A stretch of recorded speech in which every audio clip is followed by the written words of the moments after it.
Here's a look at a race arcade built by Monster Arcades. This unit has a custom theme, GTRcade. GTR meaning Gran Turismo Racing, which is great since we're using a PS5 in the build. It has a 49-inch LG 4K 120Hz screen, the NanoCell series. The sound system is a Samsung Q600 soundbar with a powered subwoofer that is mounted into the frame underneath the seat. At the heart of the system, we are using a PS5, and for the wheel assembly, it has a G29 with a 6-speed shifter. The cabinet has some great features like the Pro Car seat. The art also has some cool but subtle details like the GTRcade logo. It has a gauge cluster layered into the side of the cabinet art, along with a custom California license plate that says GTRcade.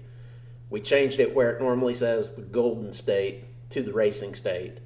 On the rear plate of the art, we also have tail lights, quad exhaust, and a V12 emblem integrated into the art. The cabinet has RGB under cabinet lighting, which makes it an eye catcher for sure, especially in a dark room. On this cabinet, we used a little more diamond plate aluminum than usual. Not only did we put it in the floor plate, we used it on the dash panels and the shifter assembly. There's even a cup holder.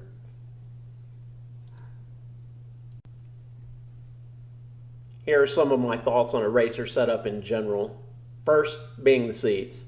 When we were designing the racer, I looked at the traditional arcade seats along with race simulator chairs. The problem with most of those is comfort. If you're going to be playing for short periods of time like you did back in the arcade, it's not a big deal. But I can spend hours playing on a racer at a time, and after that much time, my legs and back would be hating me for it.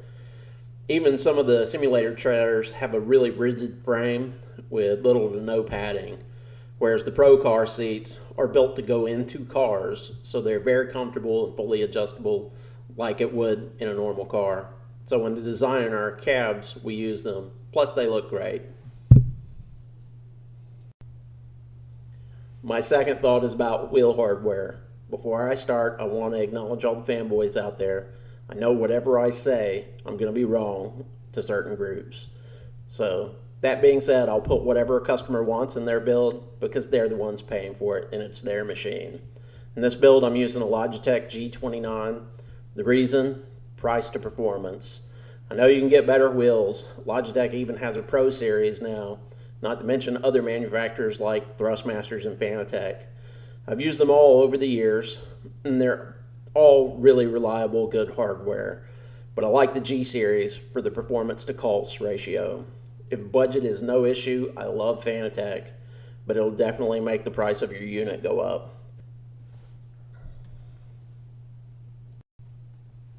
And my last thought is what's running at the core of the system. I used to tell customers PC was the only way to play, but since Xbox One and PlayStation 4, my opinion has changed.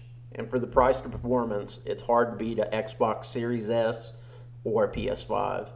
I myself lean toward a setup geared toward a PS5 just because you can run this in conjunction with a PC that gives you access to Xbox titles like Forza through Microsoft's Game Pass. And a PC will let you play PC exclusive titles that aren't available on either of the consoles. Maybe on a future video we'll do a multi-screen PC and console setup. Make sure to subscribe for upcoming projects, and hope you enjoyed the video.